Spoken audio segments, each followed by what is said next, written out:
আপনি এখন গল্প শিকারীর কবলে। মিশির আলী বাংলাদেশের প্রখ্যাত কথাসাহিত্যিক হুমায়ুন আহমেদ সৃষ্ট জনপ্রিয় অনবদ্য এক চরিত্র। মিশির আলীর কাহিনীগুলো ঠিক গোয়েন্দা কাহিনী নয়, কিংবা ক্রাইম ফিকশন বা থ্রিলারও নয়, বরং মনস্তাত্ত্বিক, বিজ্ঞান নির্ভর এবং যুক্তি নির্ভর কাহিনীর বুনটে বাঁধা রহস্য গল্প বলা চলে। আজ পরিবেশন করছি আমি মিশির আলী গল্পের দ্বিতীয় পর্ব। আমি মিশির আলী, আমি মিশির আলী, আমি মিশির আলী।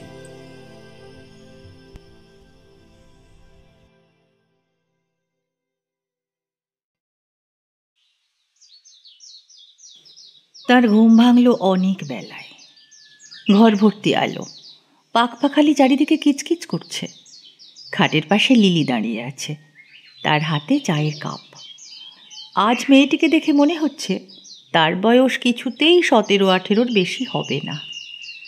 লিলি হাসি মুখে বলল, চাচাজি, আপনি দরজায় ছিটকিনি না লাগিয়ে ঘুমিয়েছেন? ছিটকিনি লাগাতে পারিনি। সেটা তো আর আমি জানি না। আমি এর আগে 2 বার বন্ধ দরজার সামনে দাঁড়িয়েছিলাম। এইবার কি মনে করে দরজা ধাক্কা দিলাম, আর ধাক্কা দিতে দরজা খুলে গেল। চাচাজি, রাতে কেমন ঘুম হয়েছে? ভালো। এই নিন, চা নিন।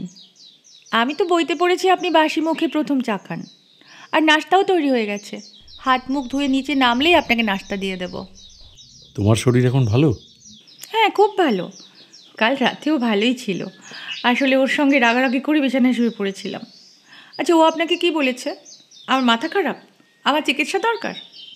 হ্যাঁ, এই ধরনেরই কিছু বলেছিল। ওর কোনো দোষ নেই। আসলে রাগারাগির এক পর্যায়ে না আমি মাথা খারাপের অভিনয় করেছি, আর ও আমার অভিনয় ধরতেই পারে না। আচ্ছা চাচাজি, চা কেমন হয়েছে? ভালো হয়েছে। আর কাল রাতের খাবারটা কেমন ছিল? ভালো ছিল, আমি খুব তৃপ্তি করে খেয়েছি।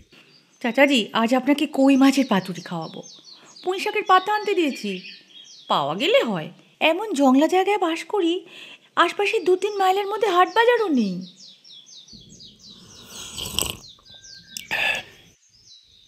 লিলি, একটা কাজ করো তো, ওই টেবিলের ওপর দেখো ডায়েরিটা উল্টো করে রাখা আছে। ওতে দেখো তো কি লেখা আছে। কিন্তু চাচাজি, টেবিলের ওপর তো কোনো ডায়েরি উল্টো করে রাখা নেই। লাল বর্ডার দেওয়া ডায়েরিটা নেই? হ্যাঁ আছে, কিন্তু কিছু লেখা নেই। কি লেখা থাকবে? ঠিক আছে, রেখে দাও। আচ্ছা, তোমার স্বামীর ঘুম কি ভেঙেছে? ওর ঘুম একটার আগে ভাঙবে না। সারা রাত জেগে তারা দেখেছে, আর আপনাকে কি কি দেখাবে সব ঠিক করেছে। আজ আপনাকে কি দেখানো হবে জানেন? না তো। শনির বলয়। এসব দেখে কি হয় কে জানে, আমার তো খুবই ফালতু লাগে। চাচাজি, আমি নিচে যাচ্ছি, আপনি হাত মুখ ধুয়ে নেমে আসুন।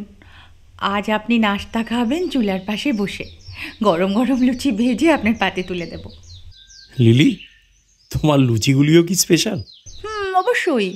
অর্ধেক ময়দা আর অর্ধেক সুজিদানা মিশিয়ে কাই তৈরি করতে হয়।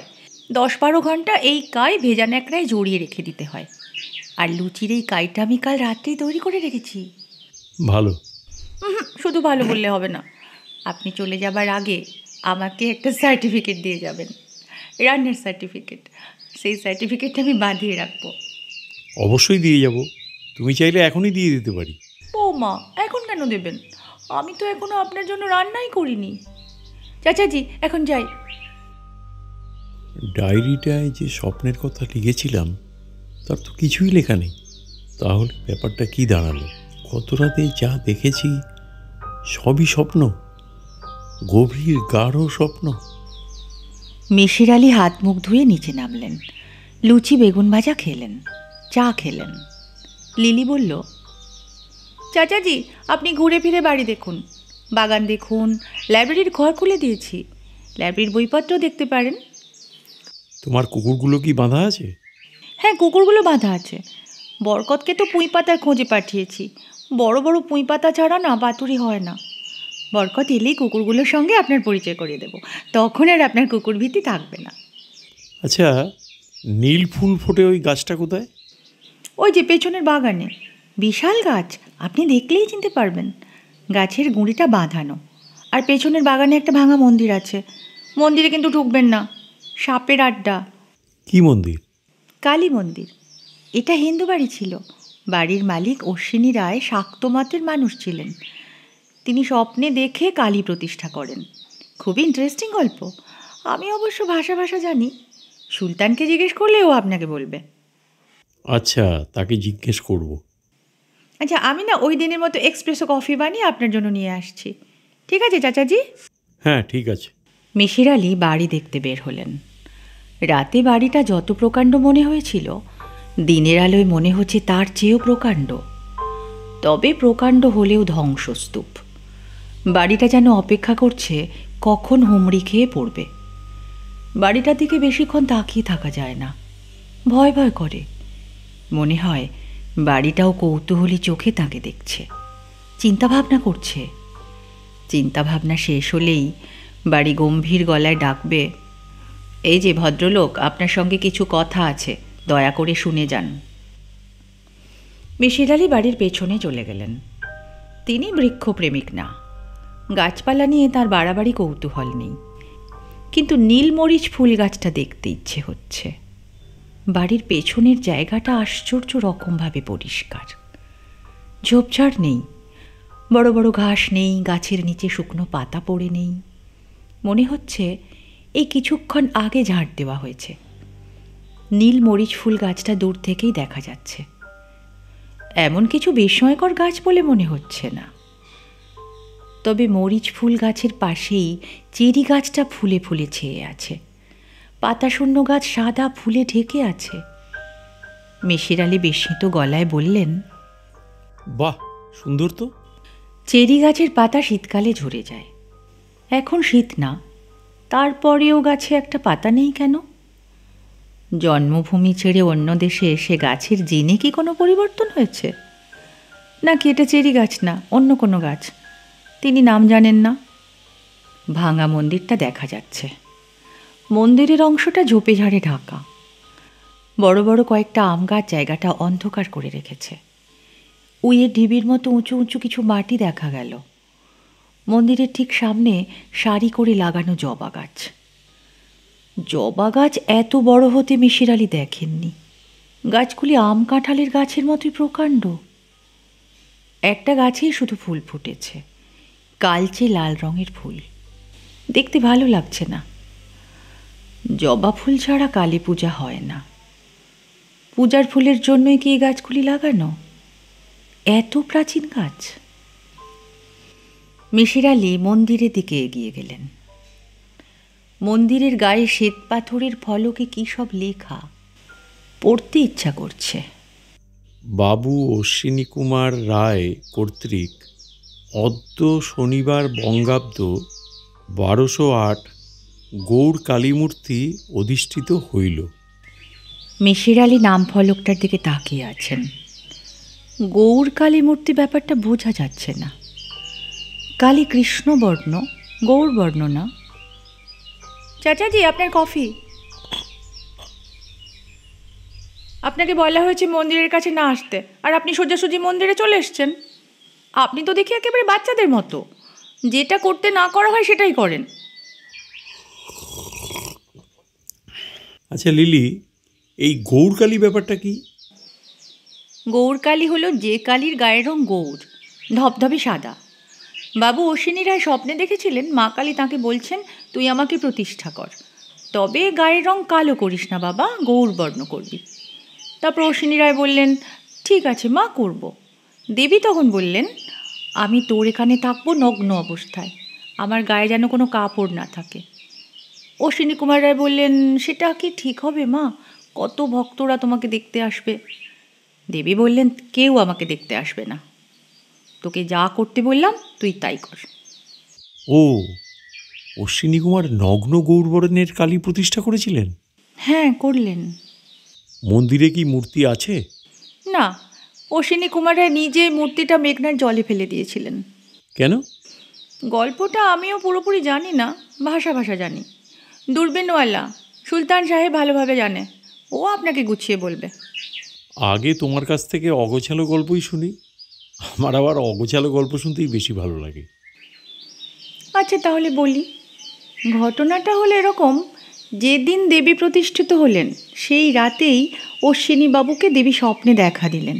বললেন, এই বোকা ছেলে, নরবলি ছাড়া শক্তির প্রতিষ্ঠা হয়? তুই এক কাজ কর, আগামী অমাবস্যায় নরবলি দে। অশ্বিনীবাবু বললেন, এটা পারবো না মা, আমি মহাপাতক হব। দেবী বললেন, পাপ পুণ্যের তুই কি বুঝিস? তোকে যা করতে বললাম তাই করবি, নয়তো মহাবিপদে পড়বি। অশ্বিনীবাবু স্বপ্নের মধ্যেই কাঁদতে কাঁদতে বললেন, এই কাজটা পারবো না মা, নরবলি ছাড়া তুমি যা করতে বলো তাই করব। দেবী বললেন, তুই যখন পারবি না তখন আমার ব্যবস্থা আমিই করব, তখন কিন্তু তোর দুঃখের সীমা থাকবে না। অশ্বিনীবাবুর ঘুম ভেঙে গেল। দুশ্চিন্তায় তিনি অস্থির হয়ে গেলেন, খুবই কান্নাকাটি শুরু করলেন। ভাবলেন, আগামী অমাবস্যায় কি জানি কি হয়। কিছু হয়েছিল? হ্যাঁ, হয়েছিল। অশ্বিনীবাবুর বড় মেয়েকে মন্দিরের ভেতর পাওয়া গিয়েছিল। বড় মেয়ের নাম শ্বেতা, তার বয়স ছিল 18-19, বিয়ের কথা চলছিল। সকালে মন্দিরে ঢুকে অশ্বিনীবাবু দেখলেন মেয়ের মাথা একদিকে আর ধর একদিকে, আর দেবীর খাঁড়ায় চাপ চাপ রক্ত। কি সর্বনাশ! অশ্বিনীবাবুর তো মাথা খারাপের মতো হয়ে গেল। তিনি সেই রাতেই দেবী মূর্তিকে মেঘনা নদীর মাঝখানে ফেলে দিয়ে এলেন। ওনার কি একটাই মেয়ে ছিল? না, ওনার 4 মেয়ে ছিল। 2 মাসের মাথায় দ্বিতীয় মেয়েটিরও একই অবস্থা হলো। মন্দিরের ভেতর তাকে পাওয়া গেল একদিকে মাথা আরেকদিকে ধড়। অশ্বিনীবাবু বাড়িঘর বিক্রি করে বাকি 2 মেয়েকে আর স্ত্রীকে নিয়ে চলে গেলেন ডিব্রুগড়ে। তারপর সেখান থেকে তিনি শিলিগুড়িতে চলে যান। কিন্তু শিলিগুড়িতে তার তৃতীয় মেয়েটিরও একই অবস্থা হলো। তখন তার স্ত্রী সীতাদেবী মামলা করলেন স্বামীর বিরুদ্ধে। সীতাদেবী বললেন, হত্যার ঘটনাগুলি তার স্বামী ঘটিয়েছেন, আর দোষ দিচ্ছেন মা কালীর। ছোট মেয়েটাও বাবার বিরুদ্ধে সাক্ষ্য দিয়েছিল। মামলার রায় কি হয়েছিল? ওনার ফাঁসি হয়েছিল। তুমি এত সব জানলে কি করে? এই মামলা নিয়ে অনেক লেখালেখি হয়েছে।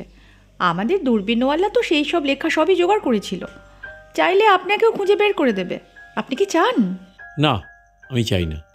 আমাকে দেখে কি বুঝতে পারছেন আমার মনটা খুব খারাপ? বুঝতে পারছি না। আমার মনটা খুবই খারাপ, কারণ পুঁই পাতা পাওয়া যায়নি। বড় বড় পুঁই পাতা দিয়ে পেঁচিয়ে পাতুরি করতে হয়। কলা পাতা দিয়েও হয়, তবে ভালো হয় না। মন খারাপের কারণটা তো দেখছি খুবই গুরুতর। আপনার কাছে গুরুতর না মনে হতে পারে, আমার কাছে গুরুতর। ও যেমন তারা দেখে, আমি করি রান্না। কোনো রাতে যদি আকাশ মেঘে ঢেকে যায়, ওর প্রচণ্ড মেজাজ খারাপ হয়। আর ঠিক সেরকম আমি যখন রান্নার জিনিসপত্র পাই না, আমারও মেজাজ খারাপ হয়ে যায়। এটা কি দোষের? না, দোষের নয়। আচ্ছা, এত সুন্দর বাগান তুমি এখানে বেড়াতে আসো না? না, কখনো আসি না। আমি নগ্নদেবীর আশেপাশে থাকবো? পাগল হয়েছেন? তাছাড়া গাছপালা আমার ভালো লাগে না। চাচাজি শুনুন, আমি চলে যাচ্ছি, কিন্তু খবরদার আপনি মন্দিরের ভেতরে ঢুকবেন না। আচ্ছা, ঢুকবো না। তোমার স্বামীর কি ঘুম ভেঙেছে? হ্যাঁ, ভেঙেছে। তার নাস্তা খাওয়া শেষ হয়েছে? না, সে নাস্তা খাবে না। দুপুরে ভাত খেয়ে আবার ঘুমিয়ে পড়বে। ঘুম না এলে ঘুমের ওষুধ খেয়ে ঘুমোবে। কেন? রাত জাগবে। আজ যে আপনাকে নিয়ে তারা দেখবে। আজ কি অমাবস্যা? আগামীকাল অমাবস্যা। কদিন ধরেই যা মেঘলা হচ্ছে, অমাবস্যার রাতে যদি আকাশে মেঘ থাকে তাহলেই তো সমস্যা। আপনার আর কি সমস্যা? সমস্যা তো আমার। আকাশে মেঘ দেখলে ও প্রচণ্ড রেগে যায়, হইচই করে। অমাবস্যা হলো বৃষ্টির সময়, অন্যদিন বৃষ্টি না হলেও অমাবস্যায় বৃষ্টি হবেই। চাঁদের আকর্ষণ বিকর্ষণের বোধহয় কিছু ব্যাপার আছে।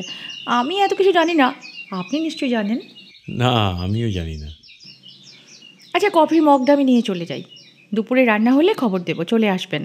এখন নিজের মনে ঘুরে বেড়ান, শুধু দয়া করে মন্দিরে ঢুকবেন না। মিশির আলি নীল মরিচ গাছের নিচে বসলেন। কালো সিমেন্টে বাঁধানো বেদি, বসার জন্য সুন্দর। সঙ্গে বই নিয়ে এলে পড়া যেত। দোতলায় উঠে বই আনতে ইচ্ছে করছে না। আচ্ছা, গত রাতের ঘটনাটা নিয়ে কি কিছু ভাববেন? না থাক, এখনো সময় হয়নি। মন্দিরের ভেতরটা একবার উঁকি দিয়ে দেখতে ইচ্ছা করছে। মেয়েটা যদিও নিষেধ করেছে, নিষেধ অগ্রাহ্য করার একটা প্রবণতা হয়তো মানুষের ডিএনএর ভেতরেই আছে।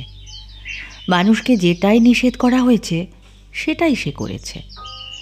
ব্যাপারটা শুরু করেছিলেন আদি মানব আদম। তাকে কোনো ব্যাপারে নিষেধ করা হয়নি, শুধু বলা হয়েছিল গন্ধম ফলটা খেও না। আদম প্রথম যে কাজটা করলেন সেটা হলো গন্ধম ফল খাওয়া। এডমন্ড হিলারির মার ছিল উচ্চতা ভীতি। তিনি তার পুত্রকে বলেছিলেন, তুমি আর যাই করো, বাড়ি ছাদে উঠবে না। সেই হিলারি এভারেস্টের চূড়ায় উঠে বসে থাকলেন। মিসির আলি মন্দিরের দিকে রওনা হলেন। ভেতরে ঢোকার দরকার নেই, তিনি শুধু উঁকি দিয়ে চলে আসবেন। পরিত্যক্ত মন্দিরে সাপ থাকা স্বাভাবিক, তবে কাল রাতের ঘটনার পর দিনের সাপ তত ভয়ঙ্কর হবে বলে মনে হয় না। মন্দিরে ঢোকার দরজাটা কাঠের, দরজায় হুক আছে, তালা লাগানোর ব্যবস্থাও আছে, কিন্তু দরজায় তালা নেই। মিসির আলি ধাক্কা দিতেই দরজা খুলল। মেঝে শ্বেত পাথরের, ঝকঝক করছে, মনে হচ্ছে এইমাত্র কেউ এসে সাবান জল দিয়ে ধুয়ে দিয়ে গেছে। তার চেয়েও বিস্ময়কর ঘটনা হলো মন্দিরে মূর্তি আছে, গৌরকালীর নগ্ন মূর্তি। এখানেই বিস্ময়ের শেষ না, এর চেয়েও বিস্ময়কর ব্যাপার হলো মূর্তিটি দেখতে অবিকল লিলির মতো, যেন কোনো ভাস্কর এসে লিলিকে দেখে পাথর কেটে কেটে মূর্তি বানিয়েছে।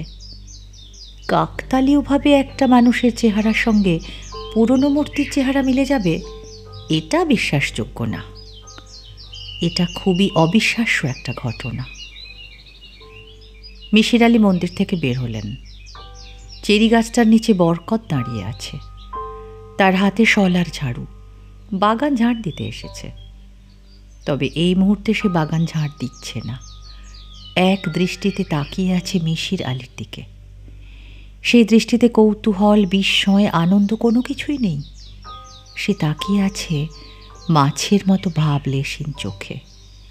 মিসির আলি মন্দির থেকে বের হয়ে মন্দিরের পেছনে হাঁটতে শুরু করলেন। বরকত চোখের দৃষ্টিতে এখনও তাকে অনুসরণ করছে। তার দৃষ্টির আড়ালে যাবার জন্যেই মন্দিরের পেছনে চলে যাওয়া দরকার। মন্দিরের পেছনটা সম্পূর্ণ অন্যরকম। একটা কুয়া আছে, কুয়ার পাড় পাথর দিয়ে বাঁধানো, কুয়ার ওপরে তারের জাপসি, সেখানে বাগান বিলাস গাছ, গাছ ভর্তি ফুল। অন্ধকার কুয়া ফুলের কারণে আলো হয়ে আছে। নদীর কাছের বাড়িতে কখনো কুয়া থাকে না। এই কুয়াটাই প্রমাণ করে দিচ্ছে একসময় নদী অনেক দূরে ছিল। মিসির আলি কুয়ার পাড়ে উঠলেন। জল আছে কিনা দেখতে হবে, পাথর নিয়ে ফেলতে হবে। মিসির আলি কুয়োতে পাথর ফেলতে পারলেন না। তার আগেই তাকে চমকে উঠতে হলো, কারণ ঝাঁটা হাতে বরকত এসে দাঁড়িয়েছে। মিসির আলি বললেন, কিছু বলবে? বরকত জবাব দিল না, চোখও নামিয়ে নিল না। বাগান ঝাড় দিতে এসেছো? না। তোমার কুকুরগুলোর সঙ্গে তো আমার এখনো পরিচয় হলো না। চলো, তোমার কুকুরগুলোর সঙ্গে আমাকে একটু পরিচয় করিয়ে দাও। আপনারে ডাকে। কে ডাকে? বরকত এই প্রশ্নের জবাব না দিয়ে বাড়ির দিকে আঙুল উঁচিয়ে দেখালো। মিসির আলি বললেন, কে ডাকছে? লিলি? বরকত জবাব দিল না, আঙুল উঁচিয়ে রাখল। মিসির আলি আঙুল লক্ষ্য করে এগোলেন। বরকত এখনও হাত নামাচ্ছে না। তীর চিহ্ন আঁকা সাইনবোর্ডের মতো হাত স্থির করে রেখেছে। তাকে দেখাচ্ছে কাকতাড়ুয়ার মতো। হাতের আঙুল লক্ষ্য করে মিসির আলি উপস্থিত হলেন লাইব্রেরি ঘরে।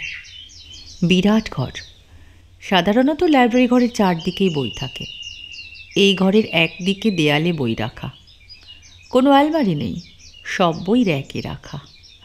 র্যাকের উচ্চতা এমন যে হুইল চেয়ারে বসেই হাত বাড়িয়ে বই নেওয়া যায়। লাইব্রেরি ঘরের ঠিক মাঝখানে হুইল চেয়ারে সুলতান বসে আছে। সুলতানের সামনে টি টেবিলের মতো ছোট্ট টেবিল। সুলতানের উল্টো দিকে আর একটা হুইল চেয়ার। সুলতান হাসি মুখে বলল, কেমন আছেন স্যার? ভালো। আপনার বসার জন্য একটা হুইল চেয়ার রেখে দিয়েছি। ও, তাই তো দেখছি। সাধারণ চেয়ার না রেখে আপনার জন্য হুইল চেয়ার কেন রেখেছি বলতে পারবেন? না, বলতে পারবো না। আপনি কি বিস্মিত হচ্ছেন? তা তো সামান্য হচ্ছি। স্যার, বিস্মিত হওয়ার কিছু নেই। আমি ব্যাখ্যা করলেই বুঝতে পারবেন যে আপনার জন্য কেন হুইল চেয়ারের ব্যবস্থা করেছি, আর করাটা খুব যুক্তিযুক্তও ছিল। আপনি চেয়ারটায় আরাম করে বসুন, আমি ব্যাখ্যা করছি। আচ্ছা, এখন চেয়ারের কন্ট্রোলগুলো দেখে নিন। আপনাকে আর পা ব্যবহার করতেই হবে না, আপনি হাতে করেই সব কিছু করতে পারবেন। এই যে কন্ট্রোলগুলো দেখছেন, এগুলো দিয়ে সামনে এগোনো পেছনো সব করতে পারবেন, আর এক হাতেই করতে পারবেন। আমার তো এই চেয়ারে বসার অভ্যেস করার কোনো দরকার নেই, আমি আমার মতোই বসলাম। আপনি বরং আমার জন্য হুইল চেয়ারটা কেন রেখেছেন সেটা ব্যাখ্যা করুন। স্যার, লিলি আপনাকে চাচাজি বলে ডাকে, সেই সূত্রে অবশ্যই আমাকে তুমি করে বলবেন। আচ্ছা, বলবো।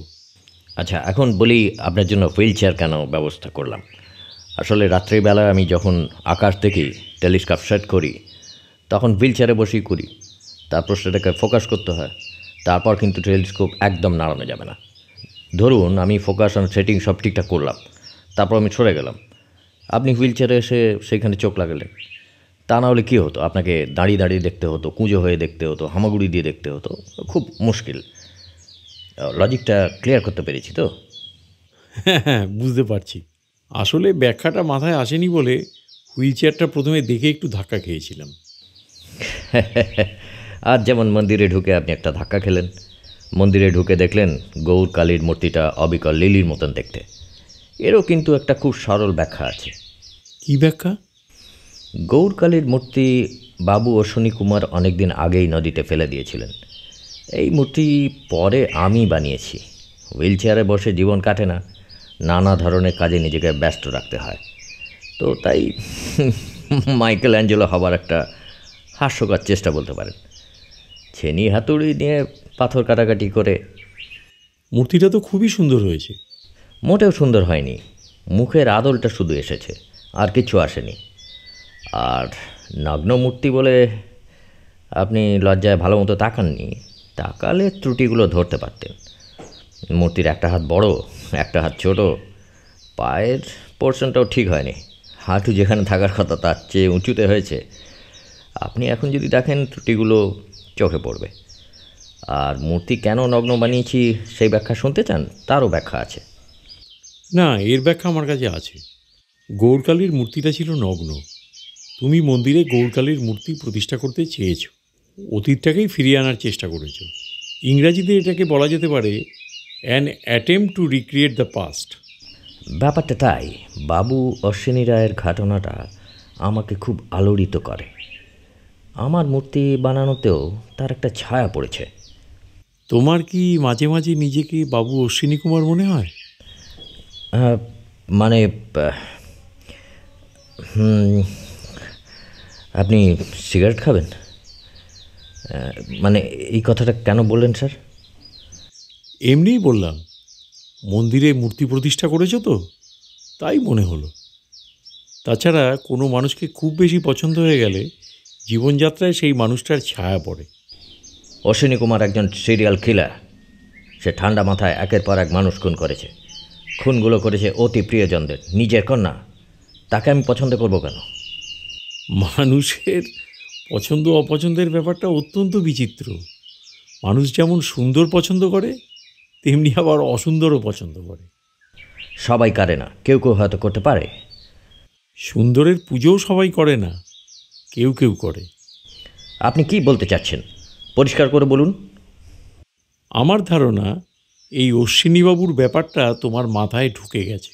তুমি তার মতো করে জীবনযাপন করতে চাইছো। তুমি আকাশের তারা দেখো, কারণ অশ্বিনীবাবু দেখতেন। আপনাকে কে বলল অশ্বিনীবাবু তারা দেখতেন? আমাকে কেউ বলেনি, আমি অনুমান করছি। এই অনুমানের পিছনে ভিত্তি আছে। তোমার সঙ্গে গল্প করার ফাঁকে ফাঁকে আলমারির বইগুলো আমি দেখলাম চামড়ায় বাঁধানো সোনার জলে লেখা কিছু বই আছে। আকাশের তারা নিয়ে লেখা দুটো বইও চোখে পড়ল। এই বইগুলো কি অশ্বিনীবাবুর? হ্যাঁ। উনি কি আকাশ দেখতেন? হ্যাঁ, দেখতেন। তার একটা দূরবীন ছিল, ম্যাকেলস্টার কোম্পানি, মানে চোঙা দূরবীন। উনি তারা দেখতেন বলে কি তুমি এখন তারা দেখছো? না, ব্যাপারটা সেরকম ঠিক না। আকাশের বিষয়ে আমার কৌতূহল ছোটোবেলা থেকেই ছিল, তবে অশ্বিনীবাবুর লেখা ডায়েরি পড়ে আমি টেলিস্কোপ কিনতে আগ্রহী হই, এটা ঠিক। তিনি আকাশ দেখতেন এবং কী দেখতেন তা খুব গুছিয়ে লিখে রাখতেন। পড়তে ভালো লাগে। তার মানে এই নয় যে আমি তার জীবনযাত্রা অনুসরণ করছি।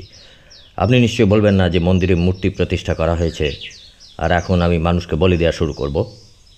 আচ্ছা, অশ্বিনীবাবুর লেখা ডায়েরিটা কি আমি একটু পড়তে পারি? ওকে, অবশ্যই পড়তে পারেন। আপনি কিন্তু আমার প্রশ্নের জবাবটা দিলেন না। ও, প্রশ্নটা যেন কি? প্রশ্নটা হলো, আপনার কি ধারণা যে আমিও মানুষ বলি দিচ্ছি? গ্রাম থেকে মানুষ ধরে এনে গোপনে বলি দিয়ে মন্দিরের পেছনে কুয়োয় ফেলে দিচ্ছি। আমাকে কি অসুস্থ মানুষ বলে মনে হচ্ছে? ছোটোখাটো অসুখগুলো চট করে ধরা যায়, কিন্তু ভয়ঙ্কর অসুখগুলো মানুষের মস্তিষ্কের গভীরে বাস করে, সেগুলোকে চট করে ধরা যায় না। এই অশ্বিনীবাবুর কথাটাই ধরা যাক। তার এই ভয়ঙ্কর অসুখটা ধরতে কিন্তু অনেক সময় লেগেছিল। এমনকি তার সবচেয়ে কাছের মানুষ, তার স্ত্রী পর্যন্ত ধরতে পারেননি। 3টি মেয়ের মৃত্যুর পর ধরা গেল। স্যার, আপনি তো দেখছি সত্যি সত্যি আমাকে অশ্বিনীবাবুর দলে ফেলে দিলেন। ঠিক করে বলুন, আপনি আমার সম্পর্কে কি ভাবছেন? এখনও পর্যন্ত আমি কিছুই ভাবছি না, তবে আমার অবচেতন মন নিশ্চয়ই কিছু ভাবছে। অবচেতন মনের কর্মকাণ্ড খুবই অদ্ভুত। সে শিশুর মতো নিজের মনেই খেলে, জিগস পাজলের খেলা। একটা টুকরোর সাথে আরেকটা টুকরো জুড়ে ছবি বানায়, ছবি তৈরি করে আবার ভেঙে ফেলে। মাঝে মাঝে কিছু ছবি তৈরি হয়ে গেলে অবাক বিস্ময়ে সেটার দিকে তাকিয়ে দেখে, আবার নষ্টও করে ফেলে। স্যার শুনুন, আমার কোনো ছবি দাঁড় করাতে হলে সরাসরি আমাকে জিজ্ঞাসা করলেই হবে, আমি জবাব দেব। অনুমানের ওপর কিছু দাঁড় করানোর প্রয়োজন নেই। অবচেতন মন কাউকে জিজ্ঞেস করে কাজ করে না। জিজ্ঞাসাবাদের বিষয়টি চেতন মনের, অবচেতন মনের নয়। তবে চেতন মন থেকে সেই যে তথ্য নেয় না তা নয়, যেটা তার পছন্দ সেটাই নেয়, সব তথ্য নেয় না। স্যার, আমার ধারণা এই বাড়িটা আপনার ওপর প্রভাব ফেলতে শুরু করেছে। আসলে জেলখানার মতো উঁচু পাঁচিল দিয়ে ঘেরা একটা বাড়ি, গেট সবসময় তালাবন্ধ, 3টে কুকুর বাড়ি পাহারা দিচ্ছে। আপনার ধারণা হয়েছে আপনি বন্দী হয়ে গেছেন। যে মুহূর্তে মানুষ নিজেকে বন্দী বলে ভাবে, সেই মুহূর্ত থেকে তার চিন্তাধারা বদলে যায়। আমি যখন মুক্ত মানুষ ছিলাম তখন একভাবে চিন্তা করতাম। যেই মুহূর্তে আমি হুইল চেয়ারে বন্দী হয়েছি, সেই মুহূর্ত থেকে অন্যভাবে চিন্তা করা শুরু করেছি। আপনার বেলাতেও তাই হচ্ছে। আপনি আমাকে সহজভাবে গ্রহণ করতে পারছেন না। আপনি ধরেই নিচ্ছেন যে আমি হচ্ছি হুইল চেয়ারে বসা অশ্বিনীবাবু। এনিওয়ে, আপনি খেতে যান, আপনার খাবার দেওয়া হয়েছে। তুমি খাবে না? না, আমার মেজাজটা খুবই খারাপ। আপনার কারণে মেজাজ খারাপ না, আকাশ মেঘে ঢাকা, তারা দেখা যাবে না, এই জন্য মেজাজটা খারাপ। মেজাজ খারাপ নিয়ে আমি খেতে পারি না। আপনি খেতে যান, আমি অশ্বিনীবাবুর ডায়েরিটা খুঁজে বার করি। তার অনেক খাতাপত্রের সঙ্গে ডায়েরিটা আছে, একটু সময় লাগবে খুঁজতে। পুঁই পাতা পাওয়া যায়নি কথাটা সত্যি না, পাতা পাওয়া গেছে। সেই পাতায় কই মাছের পাতুরি রান্না হয়েছে। লিলি মিশির আলির পাতে মাছ তুলে দিয়ে হাসতে হাসতে বলল, চাচাজি দেখলেন কেমন বোকা বানিয়েছি। আয়োজন প্রচুর। মাছই আছে 3 রকমের, চিংড়ি মাছ, মলা মাছ আর কই মাছ। নানান ধরনের ভর্তা আর ভাজি। কুচকুচে কালো রঙের একটা ভর্তা দেখা গেল, আরেকটার বর্ণ গাঢ় লাল। পাশাপাশি 2টো বাটিতে লাল এবং কালো ভর্তা রাখা হয়েছে, যার থেকে ধারণা করা যায় যে শুধু রান্না না, খাবার সাজানোর একটা ব্যাপারও মেয়েটার মধ্যে আছে। লিলি বলল, চাচাজি এই যে দেখুন, কালো রঙের এই বস্তুটা হলো কালো জিরা ভর্তা। কই মাছের পাতুরি আপনার পাতে তুলে দিয়েছি বলেই কিন্তু এটা দিয়ে খাওয়া শুরু করবেন না। কালো জিরা দিয়ে কয়েক দলা ভাত খেলে মুখে রুচি চলে আসবে, তখন যাই খাবেন তাই ভালো লাগবে। আমার রুচির কোনো সমস্যা নেই, তবে তুমি যেভাবে খেতে বলবে সেভাবেই খাবো। আচ্ছা, এই লাল রঙের বস্তুটা কি? মরিচ ভর্তা, শুকনো মরিচের ভর্তা। আমি তো ঝালই খেতে পারি না। এই লঙ্কার ভর্তার বিশেষত্ব হচ্ছে এতে প্রায় ঝাল নেই বললেই চলে। বিশেষ প্রক্রিয়াটা তৈরি করা হয়েছে। একদম ঝাল নেই। প্রক্রিয়াটা শুনতে চান? শুনে আমার কোনো লাভ নেই, তবু বলতে চাইছো বলো। শুকনো লঙ্কা লেবুর জলে প্রথমে ডুবিয়ে রাখতে হবে, তাতেই ঝালটা চলে যাবে। ভিনিগারে ডুবিয়ে রাখলেও হয়, তবে আমি লেবুর জলে ডুবিয়ে রাখি।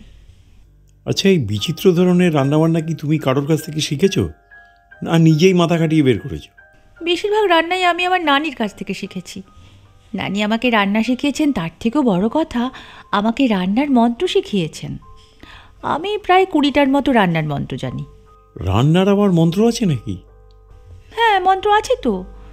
এই মন্ত্র কাউকে শেখানো নিষেধ। মন্ত্র শেখালে তার পাওয়ার চলে যায়। কিন্তু আপনি চাইলে আপনাকে শেখাবো। না না, আমি রান্না শিখতে চাইছি না, তবে মন্ত্রটা শিখবো।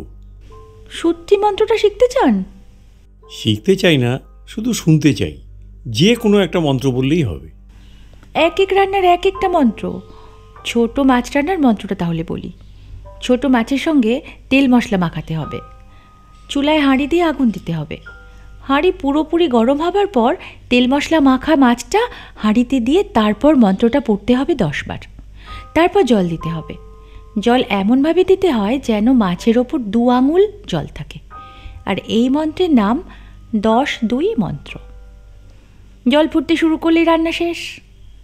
আরেকবার মন্ত্রটা পড়ে ফুঁ দিয়ে হাঁড়ির মুখ বন্ধ করে হাঁড়ি নামিয়ে ফেলতে হবে। তরকারি বাটিতে ঢালার আগে আর ঢাকনা খোলা যাবে না। এখন মন্ত্রটা বলো। মন্ত্রটা অনেক লম্বা। দাঁড়ান বলছি। শুরুটা এরকম: উত্তরে হিমালয় পর্বত, দক্ষিণে সাগর, নদীতে সপ্তডিঙায় চাঁদ সদাগর। আমি চুলার ধারে ধোঁয়া বেসুমার, অগ্নি বিনা রন্ধন হবে প্রতিজ্ঞা আমার। অগ্নি আমার ভাই, জল আমার বোন, আমি কন্যা চম্পাবতী, শোন মন্ত্র শোন। আশ্বিনে আশ্বিনা বৃষ্টি, কার্তিকে হিম, শরীরে দিয়াছি বন্ধন, আলিফ লাম মিম। মেশির আলী মন্ত্র শুনে হাসলেন। লিলি বলল, চাচাজি হাসবেন না কিন্তু। এই মন্ত্র পড়ে একবার ছোট মাছ রান্না করে দেখুন। 10 বার মন্ত্র পড়তে হবে আর 2 আঙুল জল, আর কিচ্ছু লাগবে না।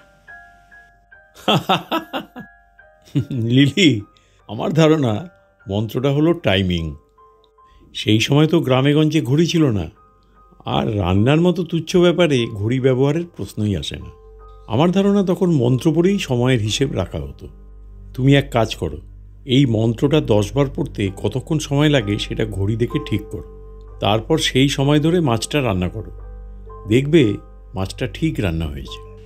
আপনার আসলেই অনেক বুদ্ধি। মন্ত্র যে কিছুই না, সময়ের হিসাব, এটাও আমি টের পেয়েছিলাম। তবে এটা বুঝতে আমার অনেক সময় লেগেছে। আপনি সঙ্গে সঙ্গে ধরে ফেলেছেন। আপনি কি যে কোনো সমস্যার সমাধান সঙ্গে সঙ্গে করে ফেলেন? এই ক্ষমতা কি সত্যি আপনার আছে? মেশির আলী কিছু বললেন না। তিনি লক্ষ্য করলেন লিলি তীক্ষ্ণ চোখে তাকে দেখছে। সে কি কিছু বলার চেষ্টা করছে? প্রশ্নের ভেতরেও লুকানো প্রশ্ন থাকে। মেয়েটির এই প্রশ্নের ভেতর লুকানো কোনো প্রশ্ন কি আছে? লিলি বলল, মিষ্টি জাতীয় কিছুই রান্না করিনি। আচ্ছা, আপনি কি মধু খাবেন? মধু এনে দেব? ওই দিন তো খলসা ফুলের মধু খেয়েছেন, আজ কেওড়া ফুলের মধু খান। না। চাচাজি, আপনি কি আমাকে কিছু জিজ্ঞেস করতে চান? জিজ্ঞেস করতে চাইলে জিজ্ঞেস করতে পারেন। সুলতান চিঠিতে একটা মেয়ের কথা বলেছিল, অতীন্দ্রিয় ক্ষমতা সম্পন্ন মেয়ে। তার নাম সালমা, 15-16 বছর বয়স। এরকম মেয়ে কি সত্যিই আছে? থাকবে না কেন, আছে। দূরবীনওয়ালাকে বললেই সে আপনাকে দেখাবে। মেয়েটা থাকে কোথায়? মেয়েটা কোথায় থাকে তা দিয়ে কি করবেন? মেয়েটার সত্যি কোনো ক্ষমতা আছে কি না এইটাই তো জানা জরুরি, তাই না? মেয়েটার সত্যিই কি ক্ষমতা আছে? মেয়েটার যে শুধু ক্ষমতা আছে তা না, ভয়াবহ ক্ষমতা আছে। তুমি নিজে দেখেছো? হ্যাঁ, আপনি তাকে দেখে খুবই অবাক হবেন। প্রথমে আপনার বিশ্বাসই হবে না, ভাববেন ঠাট্টা করা হচ্ছে। তুমিই কি সেই মেয়ে?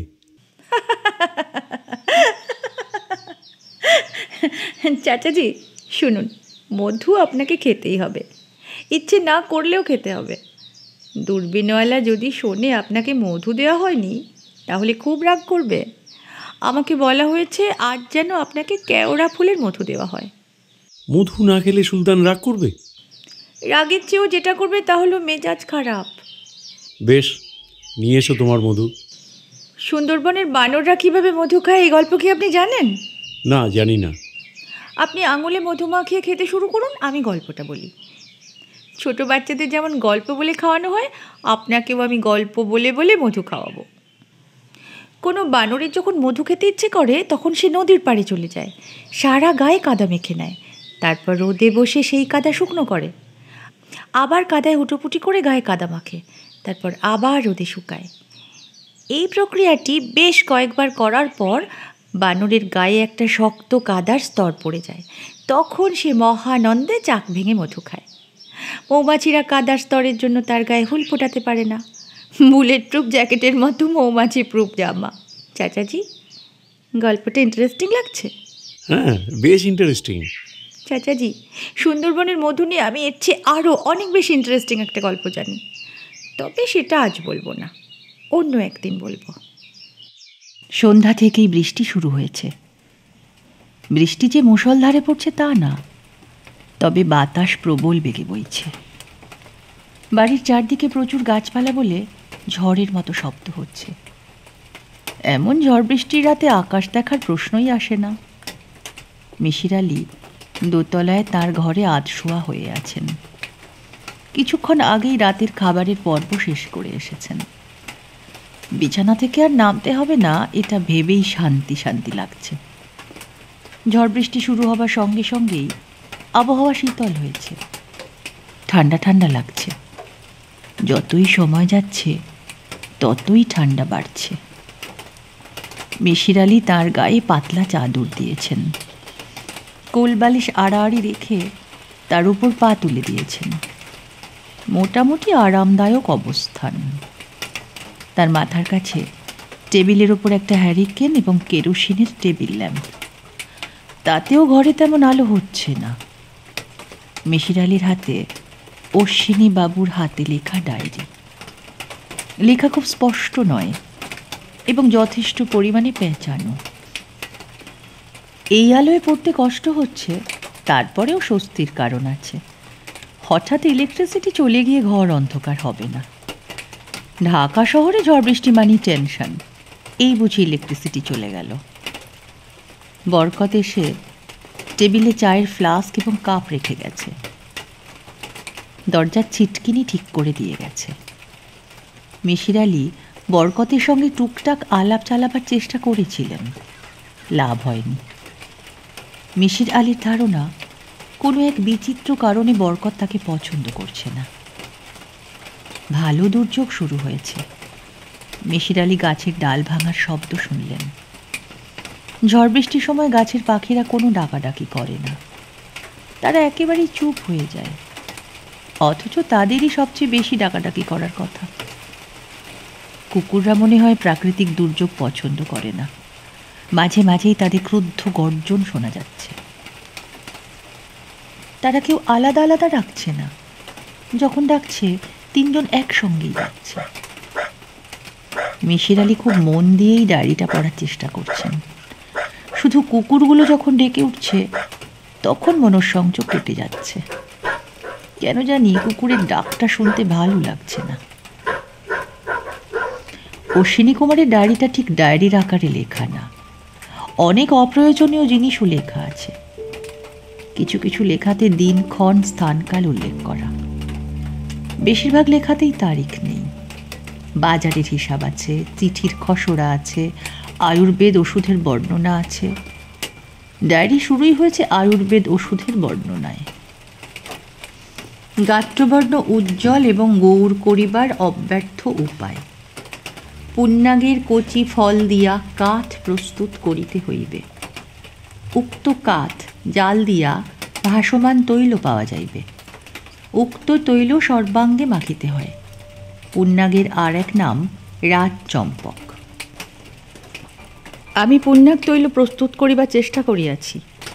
কাঠ জাল দিলে তৈল প্রস্তুত হয় না, নিশ্চয়ই অন্য কোনো প্রক্রিয়া আছে। এই পর্যন্ত লেখার পর দুটি পাতা খালি, কিছুই লেখা নেই। তৃতীয় পাতায় দিনক্ষণ দিয়ে তারা দর্শনের বর্ণনা। মিশির আলী দ্রুত পাতা উল্টালেন। ডায়েরিতে বিচিত্র সব বিষয় লেখা আছে। জ্যামিতিক চিহ্ন আছে, তার ব্যাখ্যা আছে, জায়গায় জায়গায় টিকা টিপ্পণীও আছে। যেমন জ্ঞান সম্পর্কে বলা হয়েছে, জ্ঞান দুই প্রকার, পবিত্র জ্ঞান এবং অপবিত্র জ্ঞান। অপবিত্র জ্ঞান ঈশ্বর কর্তৃক অনুমোদিত। আদি মানব আদমের পতন হইয়াছিল ঈশ্বর কর্তৃক অনুমোদিত জ্ঞান আহরণের জন্য। অনুমোদিত জ্ঞান অতীব রহস্যময় জ্ঞান, যদিও পরিত্যাগ লাভের জন্য এই জ্ঞানের প্রয়োজন নাই। পুণ্যাগ ফুলের কথা আবার কয়েক পাতা পরেই পাওয়া গেল। একটি সংস্কৃত শ্লোক আছে, তার অর্থ লেখা আছে, হে পুণ্যাগ, তোমার সুগন্ধ ত্রিভুবন খ্যাত, তোমার যশ ও খ্যাতি দিগঙ্গনারা নিজ অঙ্গনে ছড়াইয়া রাখে, তবু তোমার একটি অখ্যাতি, তোমার শরীরের কোটরে বাস করে বিষধর সর্প। পুণ্যাগ বৃক্ষের কোটরে বিষধর সর্প বাস করে, এই তথ্য জানা ছিল না। এই সময় দরজায় খটখট শব্দ হলো। বই নামিয়ে মিশির আলী বললেন, কে কে? চাচাজি, আমি লিলি। আপনার কিছু লাগবে? না, আমার কিছু লাগবে না। আপনার ঘরে চিটকিনি বরকতকে ঠিক করতে বলেছিলাম, সেটা কি ঠিক করেছে? হ্যাঁ, ঠিক করেছে। চিটকিনি লাগিয়েছেন? না, লাগাইনি। শুনুন চাচাজি, চিটকিনি লাগিয়ে কিন্তু ঘুমোবেন, ভুলবেন না যেন। কুকুরগুলো না মাঝে মাঝে সিঁড়ি বেয়ে দোতলায় উঠে আসে, এই জন্যই বলছি। হঠাৎ ঘুম ভেঙে দেখবেন আপনার মাথার কাছে অ্যালসেশিয়ান, তাহলে কিন্তু ভয়ে হার্ট ফেল করবেন। আচ্ছা, অবশ্যই চিকটিনি লাগিয়ে ঘুমাবো। কিন্তু লিলি, তুমি বাইরে দাঁড়িয়ে কথা বলছো কেন? আপনি আসতে বলছেন না, এই জন্যে আসতে পারছি না। আমি আপনার জন্য পান এনেছি। ভিতরে এসো। লিলি পানের বাটা হাতে ঘরে ঢুকল, হাসি মুখে বলল, আমাকে আপনার কাছে পাঠিয়েছে দূরবীনওয়ালা।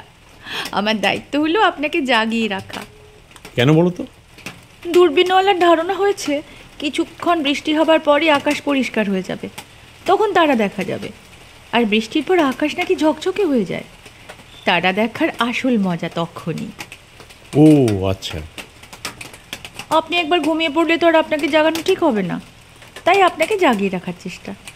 এখন বলুন, কি করলে আপনি জেগে থাকবেন? জেগে থাকা আমার কাছে কোনো সমস্যা নেই, আমি অনেক রাত অবধি জাগি। অশ্বিনীবাবুর ডায়েরিটা পড়েছেন? পড়ছি। মরা মানুষের ডায়েরি পড়ে কি লাভ বলুন তো? মানুষটা তো কবেই মরে গেছে। এর চেয়ে জীবিত মানুষের ডায়েরি পড়া ভালো। আপনি যে এত আগ্রহ করে ডায়েরি পড়েন জানলে আমি ডায়েরি লেখার অভ্যেস করতাম। এই নিন চাচাজি, পান খান। মিশির আলী পান হাতে নিলেন। লিলি চেয়ার টেনে খাটের পাশে বসেছে, তাকে ক্লান্ত লাগছে। পরপর দুবার হাই তুলল।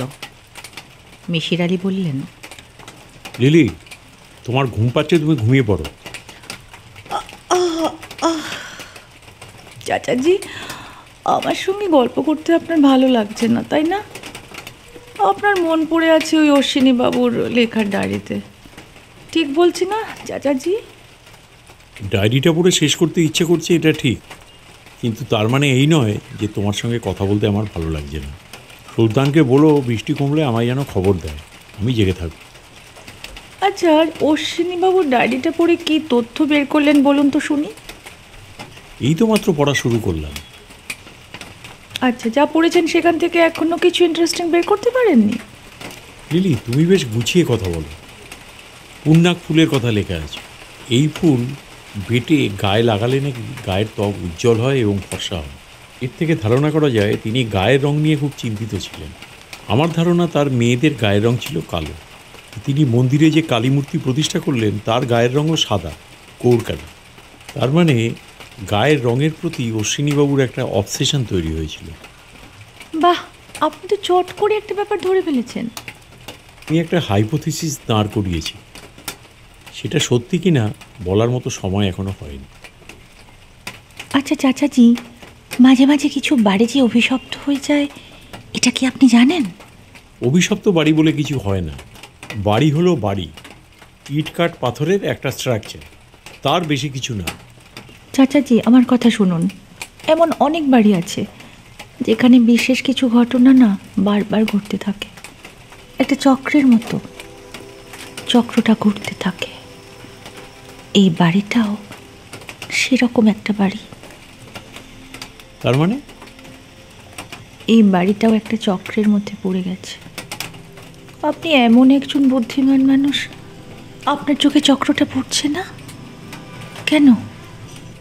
চক্র বলে কিছু নেই লিলি। চক্র অবশ্যই আছে। অশ্বিনীবাবু তার বাড়িতে গৌর কালী মূর্তি প্রতিষ্ঠা করেছিলেন। সুলতানও কি তাই করেনি?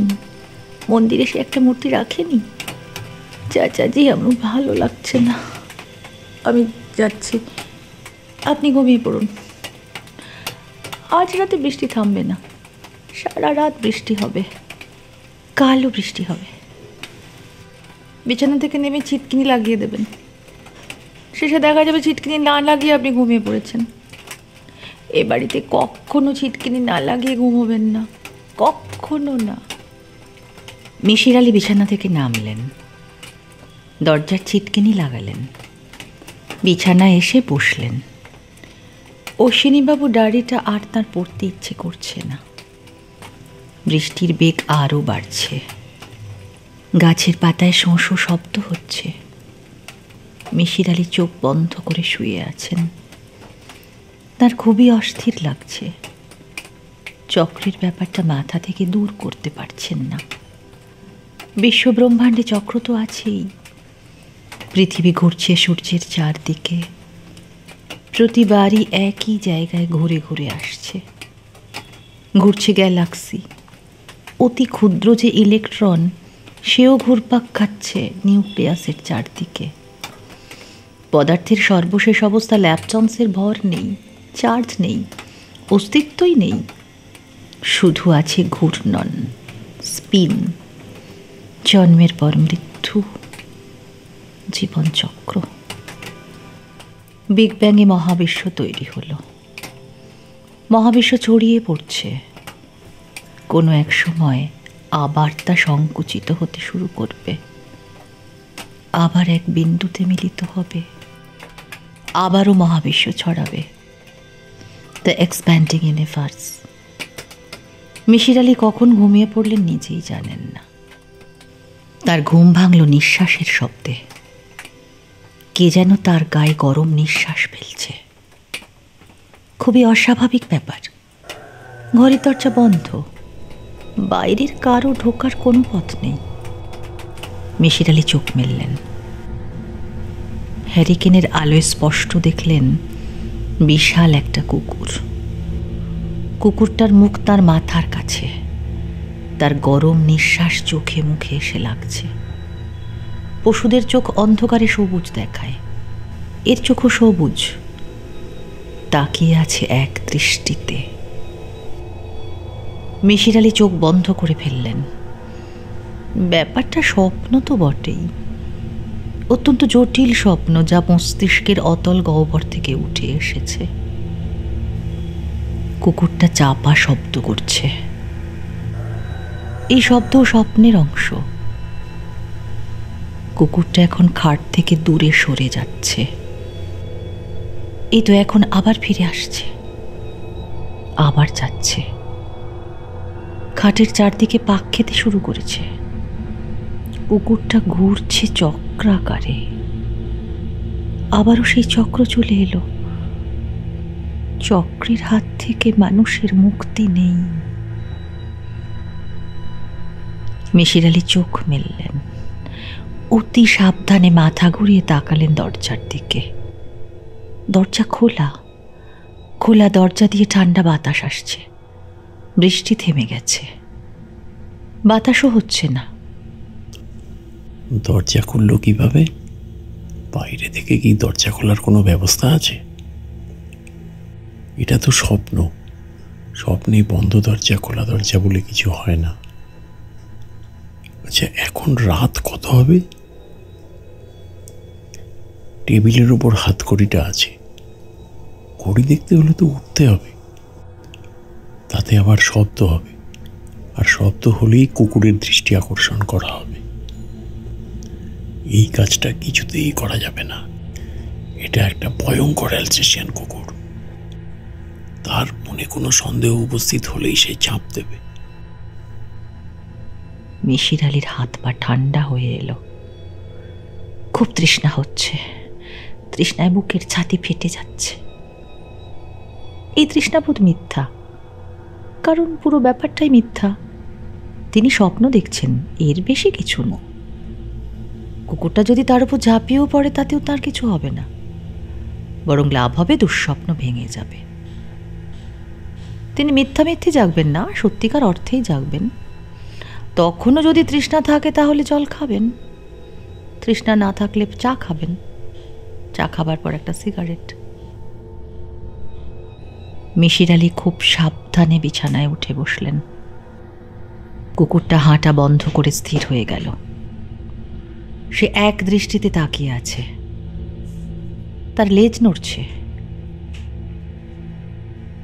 তার মানে কি এই সে ঝাঁপ দেওয়ার জন্য প্রস্তুতি নিচ্ছে? মিশির আলি এখন মনে প্রাণে চাচ্ছেন কুকুরটা তার ওপর ঝাঁপ দিয়ে পড়ুক, স্বপ্ন ভেঙে যাক। কুকুর ঝাঁপ দিচ্ছে না, সে এক দৃষ্টিতে তাকিয়ে আছে। আচ্ছা, অশ্বিনী বাবুর কি কুকুর ছিল?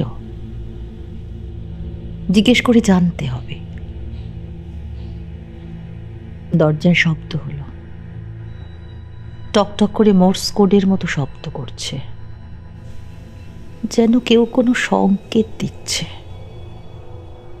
মিশির আলি দরজার দিকে তাকালেন। দরজার ওপাশে কাউকে দেখা যাচ্ছে না, তবে কেউ যে আছে তা বোঝা যাচ্ছে। যে আছে তাকে মিশির আলি চেনেন না, কিন্তু কুকুরটা চেনে। সে দরজা থেকে এগিয়ে যাচ্ছে। কুকুরটা সিঁড়ি বেয়ে নেমে যাচ্ছে, তার নেমে যাবার শব্দ পাওয়া যাচ্ছে। মিশির আলি দ্রুত বিছানা থেকে নামলেন, দরজা বন্ধ করে ছিটকিনি টেনে দিলেন। টেবিলের কাছে এসে ঘড়ি দেখলেন, রাত 3:25। তিনি 2 গ্লাস জল খেলেন, তারপরেও তার তৃষ্ণা কমছে না। তিনি যে খুব একটা নিশ্চিন্ত বোধ করছেন তাও না। স্বপ্নে যে কোনো সময় যে কোনো কিছু ঘটতে পারে।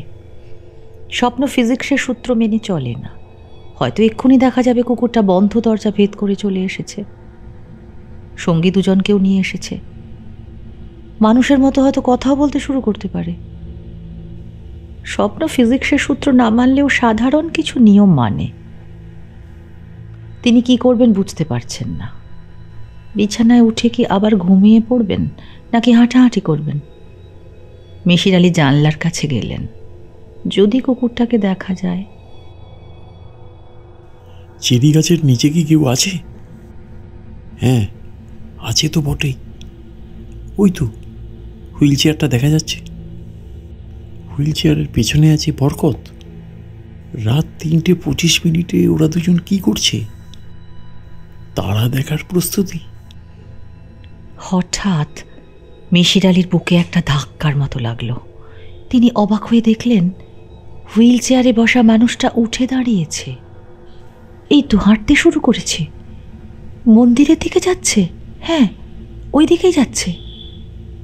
সিগারেট ধরিয়েছে, আবার ফিরে আসছে। হাতের জ্বলন্ত সিগারেটটা এখন ফেলে দিল। এই মানুষটা যে সুলতান, তাতে কি কোনো সন্দেহ আছে? না, কোনো সন্দেহ নেই। মানুষটা আবার হাঁটতে শুরু করেছে। মিশির আলি তীক্ষ্ণ চোখে তাকিয়ে আছেন। না, মানুষটা মন্দিরের দিকে যাচ্ছে না, মন্দিরের পেছনে যাচ্ছে। মন্দিরের পেছনে আছে কুয়া। এখান থেকে কুয়া দেখা সম্ভব না, কিন্তু স্বপ্নে সম্ভব। মিশির আলি কুয়া দেখার জন্য অপেক্ষা করছেন। কুয়া দেখা গেল না। মানুষটা চোখের আড়াল না হওয়া পর্যন্ত মিশির আলি তাকিয়ে রইলেন। মিশির আলির মাথায় সমুদ্র গর্জনের মতো শব্দ হচ্ছে, সমুদ্রের ঢেউ আছড়ে পড়ার শব্দ। মনে হচ্ছে কাছেই কোথাও সমুদ্র আছে, বড় বড় ঢেউ উঠেছে। ঢেউয়ের মাথায় সমুদ্রের ফেনা, মাথা এলোমেলো লাগছে। কেউ কি ভরাট গলায় কবিতা আবৃত্তি করছে? I let myself in at the kitchen door. It is you, she said. I can't get up. Forgive me, not answering your knock. I can no more. Let people like that. I can kick them out. Misir আলি কিছুতেই মনে করতে পারলেন না। ঘুমে তার চোখ বন্ধ হয়ে আসছে। তিনি বিছানায় শুয়ে পড়লেন। মাথার ভেতর কবিতাটা ভাঙা রেকর্ডের গানের মতো বেজে যাচ্ছে। It is you, she said. I can't get up. Forgive me. Not answering your knock. I can no more. Let people like that. I can kick them out. আজ এখানেই শেষ হলো আমাদের এই পর্ব। পরবর্তী পর্ব আমরা খুব শীঘ্রই নিয়ে আসব। সঙ্গে থাকুন। গল্প পাঠে ছিলাম আমি অরিন, নিবেদিতা আর দৈপায়ন।